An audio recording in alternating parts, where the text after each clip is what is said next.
Tell him, McCluskey. Tell him what time it is. Little Hen says it's time to rock and roll.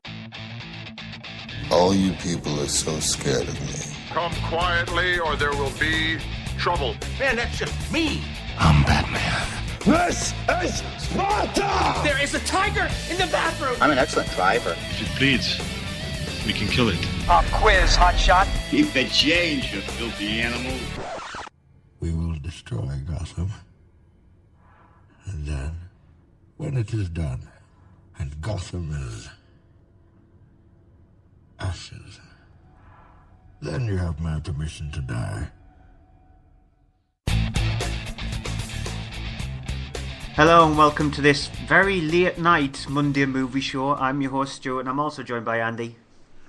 Hello and welcome to very late night, and I'm slightly tired, so I'm probably going to trip over my tongue at some point. Yeah, we promise we still won't be swearing. Coming up on this sort of like condensed show in the cinema part, we will be reviewing just one film this week. We unfortunately haven't seen the other big release, which was released Seven Psychopaths, but we will be reviewing The Man with the Iron Fists. Yeah, and on Blu-ray and DVD, we'll be looking over the latest in the Ice Age series, Continental Drift. Stuart will be giving his take on the Keith Lemon film. And then we have The Expendables 2. Because we are a slightly shorter show this evening, we are not doing an alternative this week. But we've got quite a bit to cram in anyway. Yeah, on top of that, we have both the Blu-ray and DVD top 10 and the UK box office top 10, plus some movie news. And you can get us on the live chat as usual if you're still awake, or if you're in America, you'll probably definitely still awake. So get us on the live chat. Let's start things off with the UK box office top 10. Starting at number 10 with the movie that's still hanging around, Madagascar 3, Europe's Most Wanted.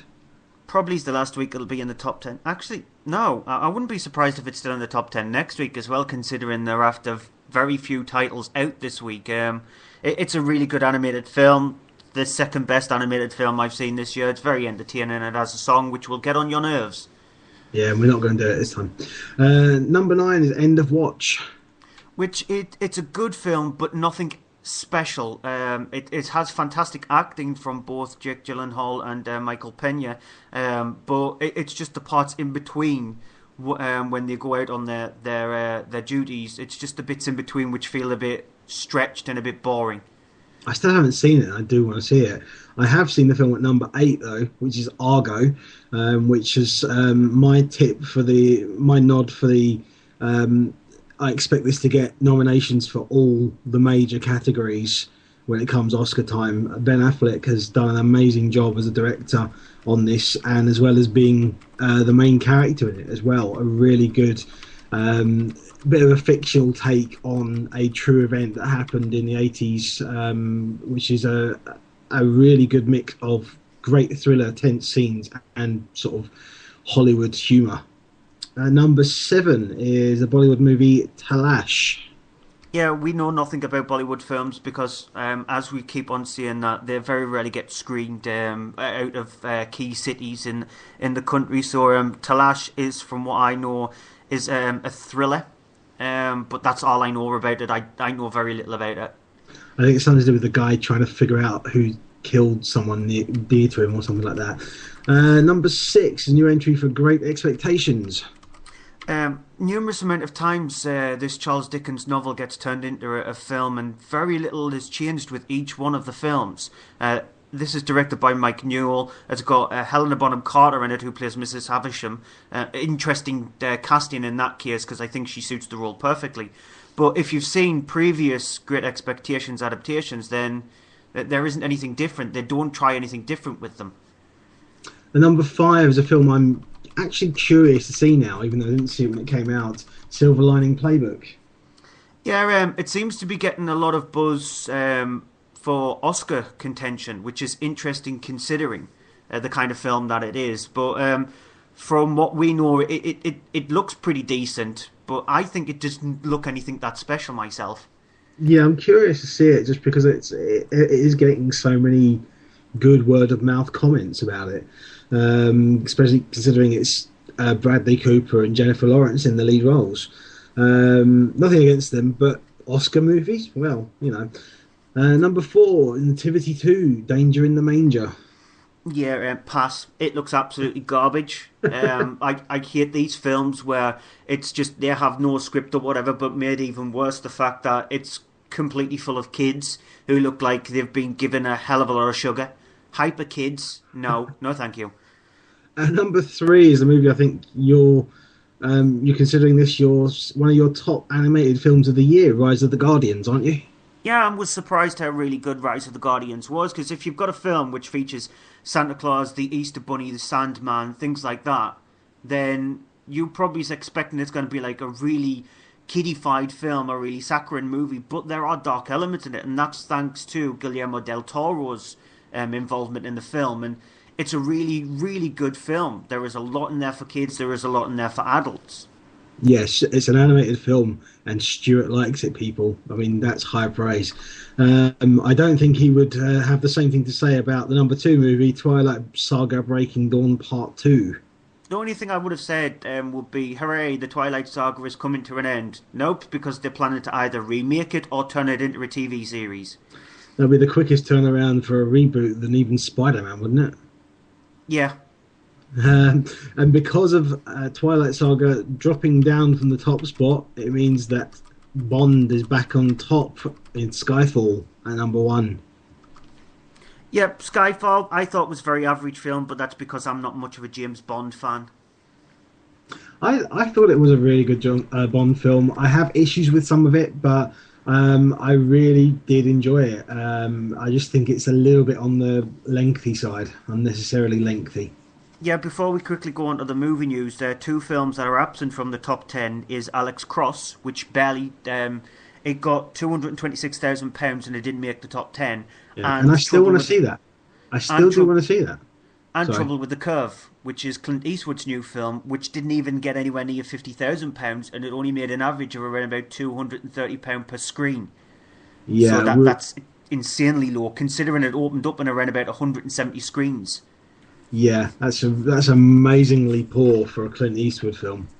Yep, let's get on to some movie news. Martin Sheen has been confirmed as appearing in some form in The Amazing Spider-Man 2. Despite him playing fated character Uncle Ben, the actor stated, "They've called me back. I don't know what the part is going to be, but I'm going to be Uncle Ben once again in Spider-Man next year. We shoot it in February." Interesting casting, isn't it, for him to come back to play Uncle Ben again? Yeah, well, I mean, it's probably not going to be a big thing. It'll be a little cameo or something, or a flashback of some sort. But I mean, I like Martin Sheen. I mean, I'll be glad to see him back in it, even if it's just for a cameo, because it adds more to it. Having that, it adds more gravitas to it. And my other piece of news is that Denzel Washington was already connected with a movie version of the 90s television series The Equalizer, which originally starred the late Edward Woodward as an ex-CIA agent who helped people in need. Now Drive director Nicholas Winding Refn has been linked as the possible director for the movie after he was scheduled to be directing Logan's Run, which has apparently stalled after actor Ryan Gosling has fallen out of the lead. So it means that it has freed up Nicholas Winding Refn to possibly take on the role of directing The Equalizer. Yep, interesting directing choice. Brilliant choice of actor. So I think Denzel Washington might be a really good choice for that kind of thing. Yeah, he wouldn't have been my first thought for it, but I think it's a brilliant choice. I think that is a great choice. I think that had it not been for his untimely death, we probably would have seen this being directed by Tony Scott originally. Yep. It sounds like the kind of thing he would have done. Yep. My movie news, just a quick couple few. 20th Century Fox has gone and slapped a release date on the reboot of the Fantastic Four, with March the 6th, 2015 being the date in question. The director of Chronicle, Josh Trank, is set to direct it. I don't know. Well, I liked Chronicle. I really, really liked Chronicle, and I really liked what Josh Trank did with Chronicle. I like what he did with it, but you know where I stand in it. I have issues with the film.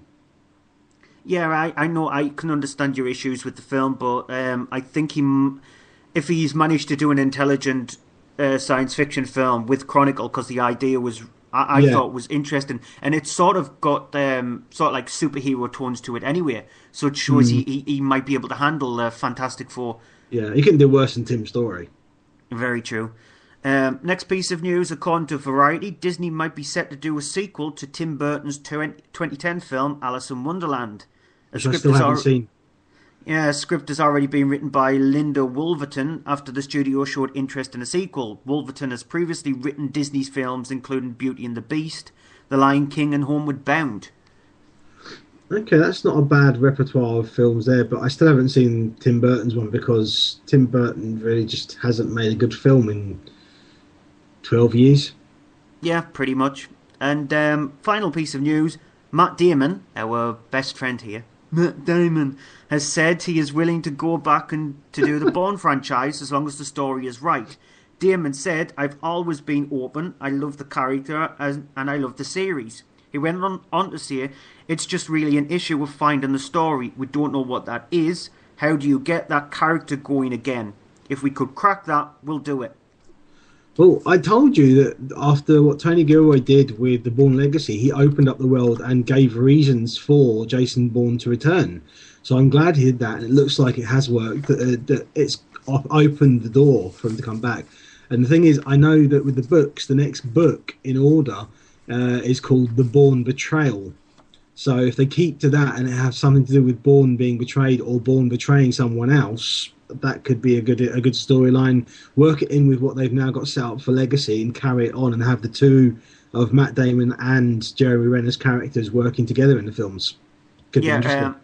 Before we go on to the only review of the cinema ones, Booger's questioning Dark Shadows as a good Tim Burton film, and no, it isn't. It's awful. It's terrible. Yeah, it's just wrong. Just wrong, Yep. Burger. It's awful. It's.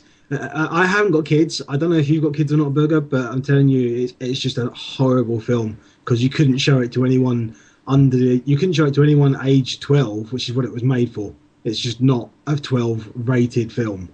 Yep. On to The Man with the Iron Fist then. Yeah. Should we play a clip? Because I mean, I don't have one, but I can do lots of wah, ooh, yeah, ooh, ah, ha, hi, yeah, kind of sound effects and things. Because that's pretty much what all the clips are like. Stop it. It's directed by now. I've always said it as Razed A. I don't know if that's right. I mean, I heard someone else earlier in another show say Rizza, but I don't know if it's right or not. It's written by him and Eli Roth, and it's presented by Quentin Tarantino. It's essentially a kind of like this grindhouse sort of thing that Quentin Tarantino does, looking back at 70s style martial arts films. Which is all about this blacksmith in a small I don't know if it was meant to be Chinese or Japanese town, but a little sort of village where there's a shipment of gold being transported through from the emperor to his troops, and a sort of band of assassins and thieves all gang up together to attack and steal this gold. And the village is going to be wiped out unless all of the gold is recovered. And a group of people in there, including this blacksmith, are all trying to figure it out and collect the gold so that the village is not wiped out. As a result of things that go on, one of the characters ends up having their arms severed and then has them replaced with amazing iron fists in order to allow them to fight and help to recover the gold in order to save the village. It's hard to try and explain it because that's sort of what there is to it. It's not really a lot there. In amongst the whole thing, you have as well this character played by, of all people, Russell Crowe, and you have Lucy Liu, who plays a madam of a kind of the local brothel. Everyone who is in the film apparently amazingly all knows some kind of martial arts and fighting skills. And the thing is, unless you're really into these 70s style martial arts films, you're not going to like this. You're going to hate it. There's a lot of over the top wire foo. It's really sort of edited like a blaxploitation film. I mean, it's essentially it is a blaxploitation foo movie. That's what it is. It's a cross of these genres. Doesn't entirely work. I did enjoy it the first half of it more than the second half, because then the editing gets a little bit out of hand. But there were some nice touches in there, and if you know the martial arts genres from the classic Japanese and Chinese martial arts films that there are from the 70s, which had all of this lots of really exaggerated wire fu in it, then you'll enjoy it.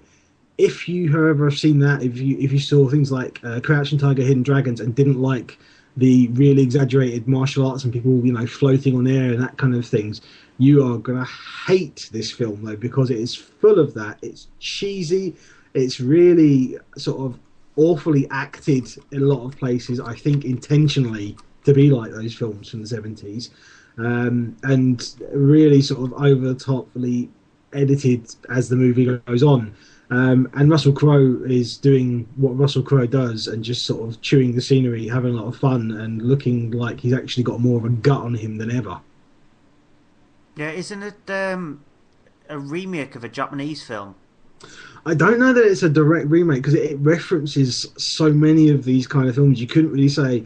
I don't know unless it is a direct remake, but I don't think it is. I think it just references and copies a whole load of these films from the 70s, this genre.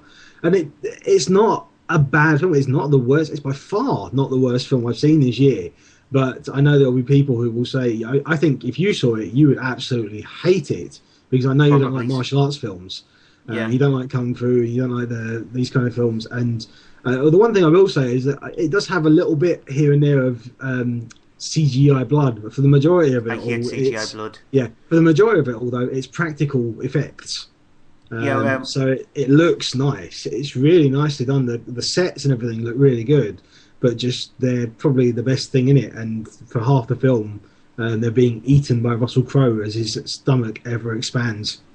What I find interesting also is the fact that the film was originally going to be 4 hours long, because the script originally had it as 4 hours long, and they were planning to split it into two films. Yeah, I think it would have been 4 hours long. Even I wouldn't have been able to handle it. I would have been sitting there wanting to commit hara-kiri, because it would have gone on for far too long.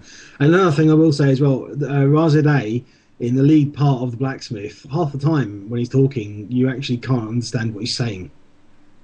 Yep. Right, it's time to go for a break, and after the break we'll have the Blu-ray and DVD top. Right, advert. What do I need to say in an advert? Well, I need to say that we're the Gamescast. I need to say that we're on Twitter at the Gamescast. I need to say we're on Facebook.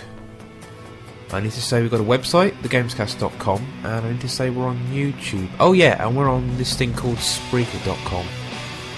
Don't know where that came from. What else? That's probably it. Right, better record it. Oh, crap. That was 30 seconds. The Gamescast. Grown-up gamers talking about games. Allegedly. Welcome back. We're going to go straight into our DVD and Blu-ray, because this is a very condensed show this evening. Starting with our DVD and Blu-ray top 10. Yep, at number 10, the London 2012 Olympics. Really, anything more we need to say on that? No, I don't think so. Yeah, stop watching it. Just stop buying it. It's pointless now. Number 9, Arthur Christmas. You're going to have to cover this, because I can't remember what this is about. I still haven't seen it. Yeah, it's from Aardman Animation. This is a proper animation film rather than a claymation film. It's about Arthur, who... a little kid, one kid, she doesn't get a Christmas present. Out of every single person in the entire world, this one kid doesn't get a Christmas present. So Arthur takes it on himself to take the Christmas present to her, and obviously you can probably guess there's some hijinks in between. It's nicely animated at times, but it's just a pretty average film. It's nothing very special. Number 8, Mrs. Brown's Boys Live. Yeah, that's sort of all I need to say about that to go. No, won't be seeing it, not interested. Move on. Tumbleweed moment there. Number 7, Michael McIntyre's Showtime. Another tumbleweed for you? Yeah, I think it's going to be like a jumbo jet rolls past, not a tumbleweed. Yeah, well, don't diss Michael McIntyre, I do like him. At number 6, a new entry for the Dark Knight trilogy. Yeah, obviously in there. I mean, I've seen this in the shops now for, I think it was 20 quid for the whole 3 on DVD, which isn't that bad. But to be honest, if you've not got the others, like Stuart doesn't, then where have you been? Under a rock, by the looks of things. You still haven't got Batman Begins, have you? Nope, and I don't even own The Dark Knight Rises, and I don't even think I'll actually be buying The Dark Knight Rises, to be honest. At number 5, The Amazing Spider-Man. Yeah, I think the best version of Spider-Man in a movie. I like the Mark Webb's what he's done with it, and I really like Andrew Garfield as Spider-Man more than Tobey Maguire. And I'm really looking forward to the second one. Yeah, at number 4, Brave. Disney Pixar Light. It's the story which it seems to be a lot of women and daughters are getting more out of it than guys and boys. But it's nicely animated. It's just it seems to be lacking that usual spark that comes with a Pixar film. Yeah, one quick before we go on to number 3. Actually, I'll mention it at number 3. To be honest, The Bourne Legacy, new entry. Yeah, I'm glad. I like with what he did with Bourne Legacy. As I mean, I already said in the news, I like that. I think it expands on the universe. I think Jeremy Renner is perfectly fine in it, and Rachel Weisz is perfectly fine in it. The editing is a bit rough towards the end, but I enjoyed it. I am intending to get this myself at some point. Yeah, it's just that US Danny Dyer fan has said Batman trilogy, Bourne trilogy, each film better than the previous ones. In my opinion, not the case with the Batman trilogy. With the Bourne trilogy, maybe, not with the Batman trilogy. Yeah, it's a hard toss-up between The Dark Knight and The Dark Knight Rises, and I think time is going to tell with those two. Well, we'll go on to it in a second, actually, to be honest. Number 2, Ted. Yeah, funniest film of the year, possibly the decade, as far as I'm concerned, and I think Stuart's concerned too, which will be reflected in our best films of the year, because it's going to be, I'm pretty sure, in the top 5, both of us. Yep, pretty much. And at number 1, a new entry for The Dark Knight Rises. Yeah, is anyone really surprised? I mean, even I have this now bought on the release day. The latest in Christopher Nolan's Batman trilogy. What more is there to say other than it's a really fitting conclusion to it? It is about 2 hours and 45 minutes, which is a bit on the long side, but it does manage to wrap up quite a lot of things in that. Yeah, US Danny Dyer fan has come back. Which of the 3 Batman films is the best in your opinion? The second one, The Dark Knight. I found the fact with The Dark Knight Rises, though, I've picked more holes with The Dark Knight Rises in that film than I did with The Dark Knight. I think I don't want to answer that now because The Dark Knight Rises is too fresh in memory, and I do love The Dark Knight Rises, and I've watched it so much recently. I haven't watched The Dark Knight for a while. I'm intending to watch all 3 of the films back to back when I get a chance, but at the moment that's not going to be very soon. But I'm possibly going to go with Dark Knight in the end because it's a completely different animal. Dark Knight Rises needs Batman Begins. The Dark Knight doesn't need any other film before it. Yeah. Right, let's get on to... Well, I'm taking your part of the show here, aren't I? So why don't you just go ahead? What, with Ice Age Continental Drift? Yes. I'm so used to doing the full show myself on the cinema part, and when it's condensed, it's a bit strange. The movie takes off from the last ones where our regular animals, our regular characters like Diego, voiced by Dennis Leary, Sid, voiced by John Leguizamo, and I forget the other one, but it's voiced by Ray Romano. I think Manny by is it Ray Romano? Manny. Yeah, is it voiced by Ray Romano though? Yes, it is. Yeah, it is. I got the actor right at least, you know. But it's the 3 of them and their families. Everyone's happy. They're all sort of living in this area where everything seems fine until sort of things happen where there's a big earthquake and part of the ice that the 3 of them happen to be standing on sort of collapses off of this glacier with them on it and ends up getting pushed out to sea. And it's a sort of adventure of them as they're out at sea trying to survive, trying to get back to land while their families are all on the move, trying to escape a big sort of a cliff front which is moving towards them as the continents are shifting. Here's a clip. Ahoy down there! How lucky are you? You know these waters are infested with pirates, right boys? Glad we found you before they did. Captain Gut, here to help.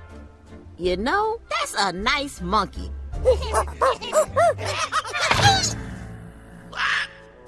Look, we don't want any trouble. We just need to get back to the continent. The continent? That pile of rubble? My family's there, so if you could just... Oh, your family? That is so sweet.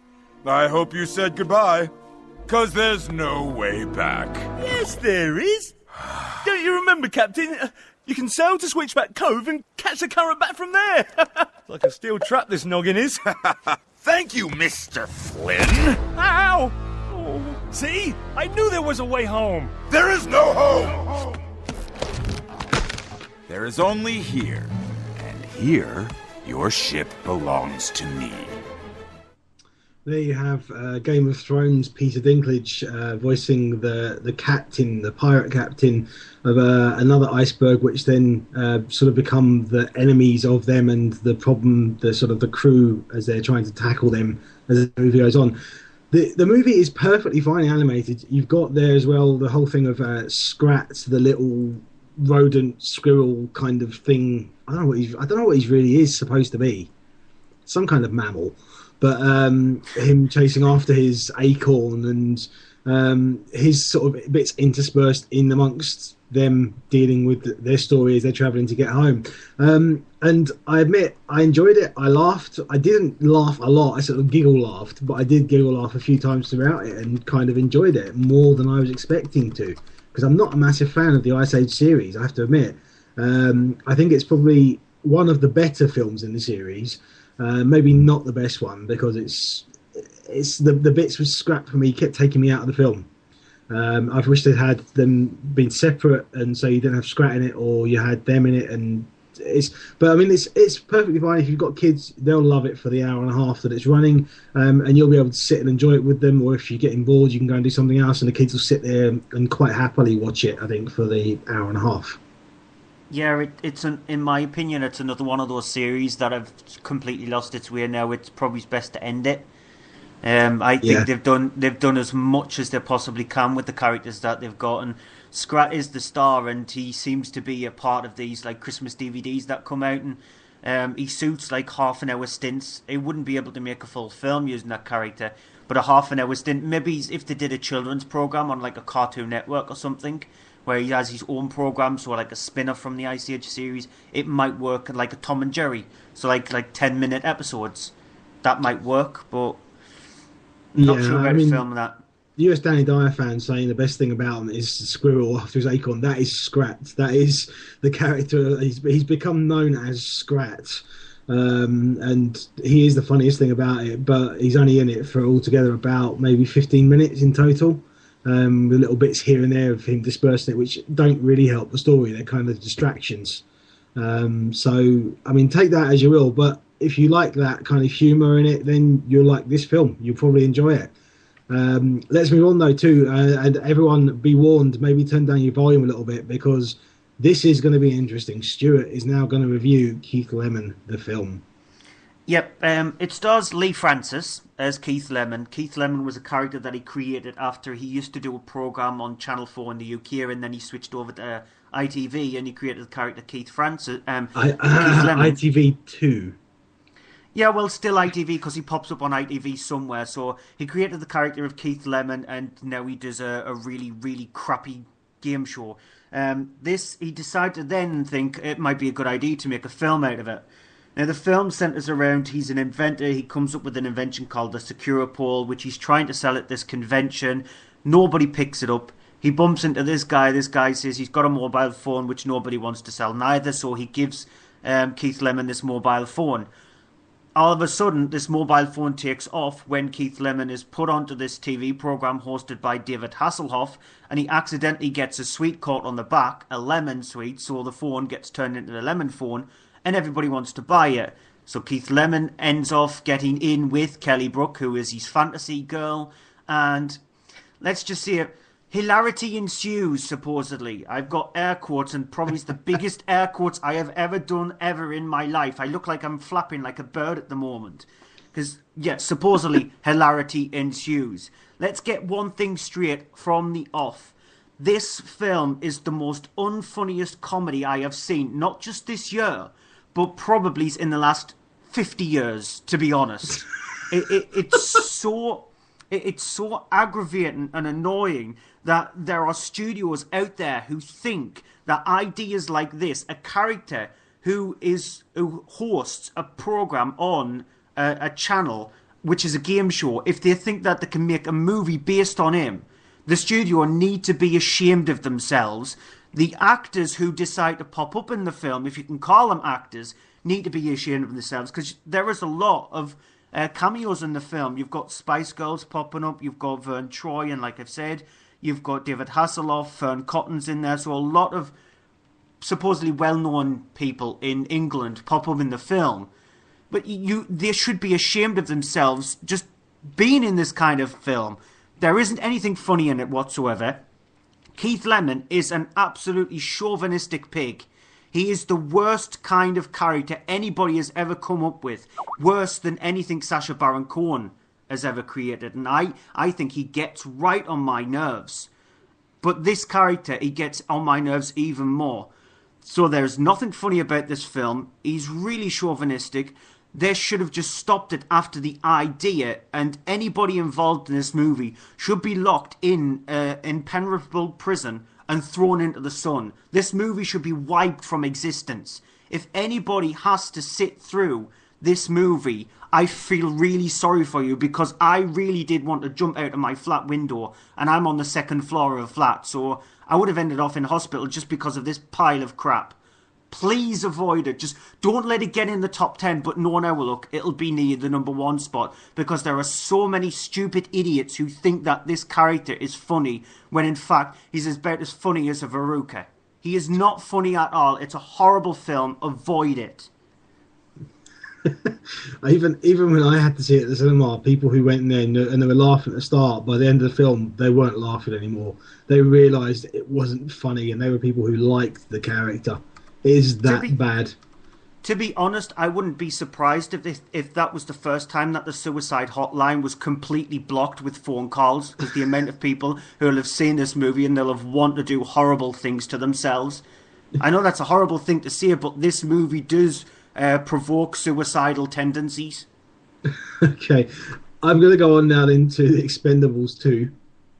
It's directed by Simon West, who's taken over directing duties from Sylvester Stallone, who also appears in this movie, as he did the first part, as Barney Ross, the sort of leader of a group of mercenaries for hire, who him including Jason Statham, you've got Jet Li, Dolph Lundgren is back, you've got Terry Crews, you've got Randy Couture, the whole group of them is back.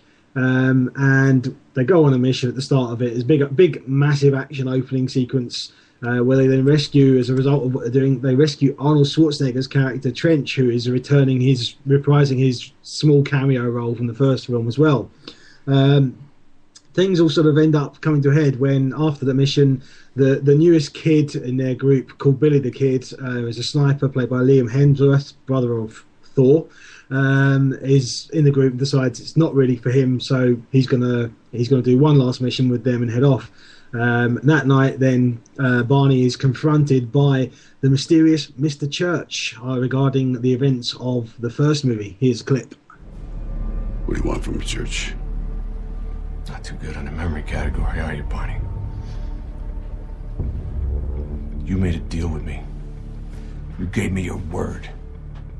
And you end up blowing up half of Atlanta, punching holes in a Bowie knife through a fellow CIA agent, even if he was a dirtbag.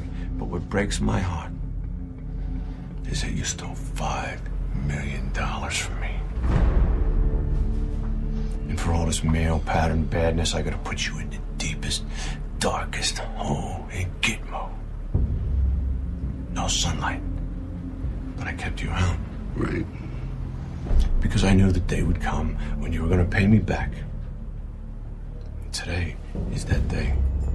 Keep talking. The Chinese plane got shot down over the mountains near a hellhole called Gazik. Yeah, who shot it down? Take a guess. On board that plane is a safe carrying something you don't need to know about. All you need to know is you can't let it fall into the wrong hands. Now you're going to go in there and you're going to get the contents of that safe before anyone else. You're going to bring it to me. It should be a walk in the park for you. So when they go on this mission, they then run into the brilliantly titled Villain, if you see what they did there, played by Jean-Claude Van Damme, who is a leader of another sort of army of mercenaries, who does something which then kind of leaves them in a situation where they have to get this content of this safe back from him in order to prevent essentially a complete and utter disaster from happening. And then it just becomes a big action film for the remainder of the time. Here's the thing with the Expendables. I wouldn't say that I love the first film, but I enjoyed the first film. I get what it's all about. It's this whole thing of just a throwback homage to the 80s action, the dumb action films. And Expendables 2 is essentially more of the same, bit more louder in certain parts, a bit more crazier, a lot more in jokes and such than the first film. But if you go into it and you know that's what you're expecting and that kind of thing, and you can roll with it, then you'll enjoy it, as I think I did. However, if you are like Stuart and didn't enjoy the first film, then I think you are going to have a very similar reaction to what he had to the film.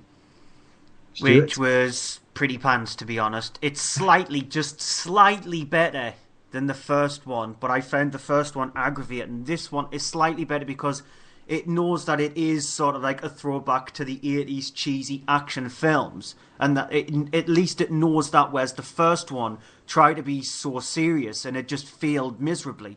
At least this one knows its boundaries, but it's just slightly better than the first one. I just found that, I mean, I saw this, I haven't seen it since I saw it at the cinema. I haven't had a chance.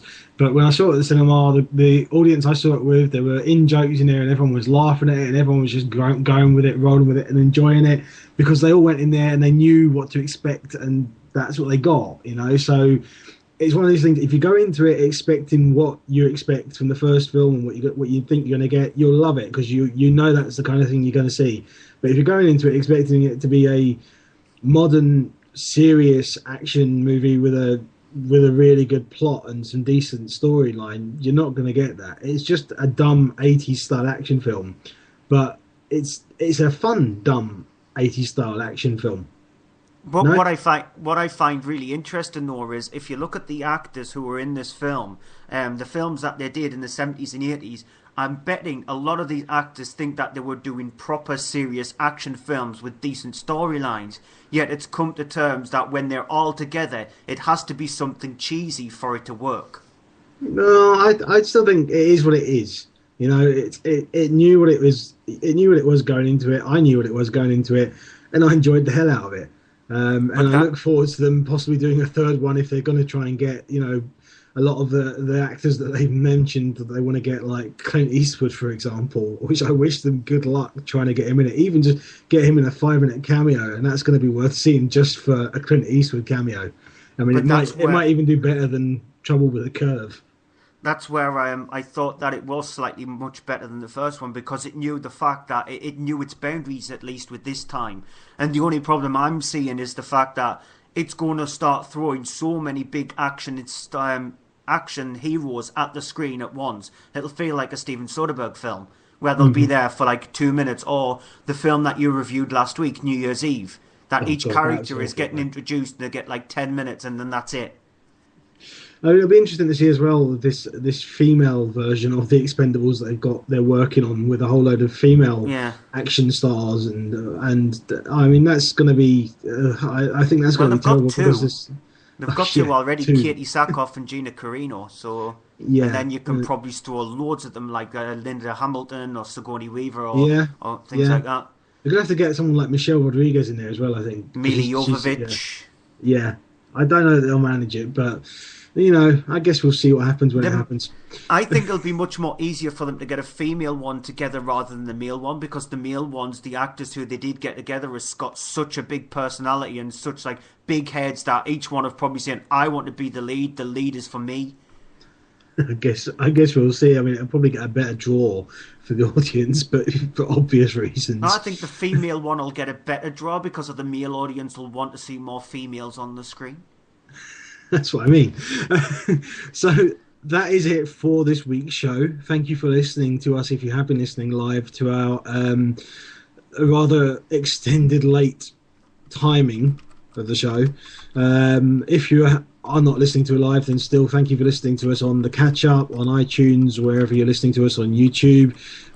Feel free and please check out mondaymovieshow.co.uk. Part of the reason for the show being late this evening because I was seeing Life of Pi this evening at a preview, which we'll be covering in next week's show, even though it doesn't get released till the 20th of December, because next week's show will be our last show of the year, and we will not be back for a couple of weeks until 2013.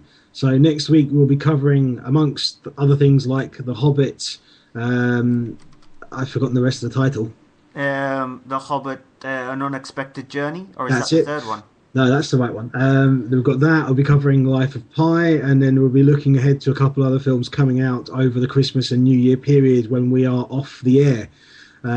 So check out mondaymovieshow.co.uk for details. We should be back at our normal time with a normal length show next Monday at 7:30.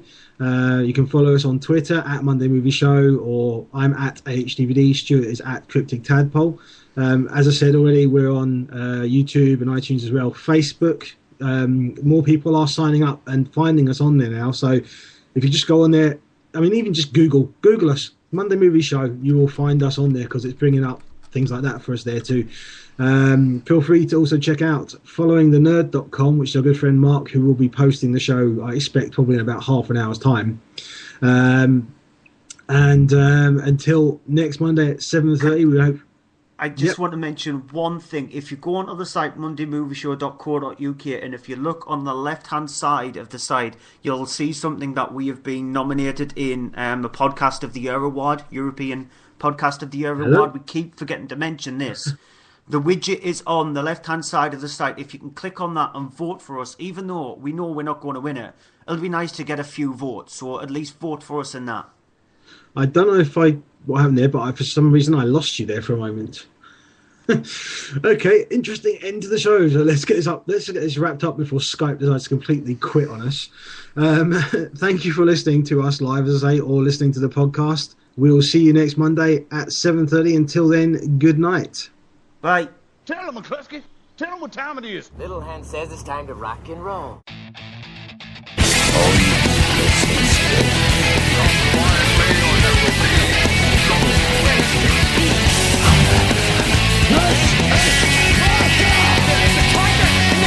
That's a private.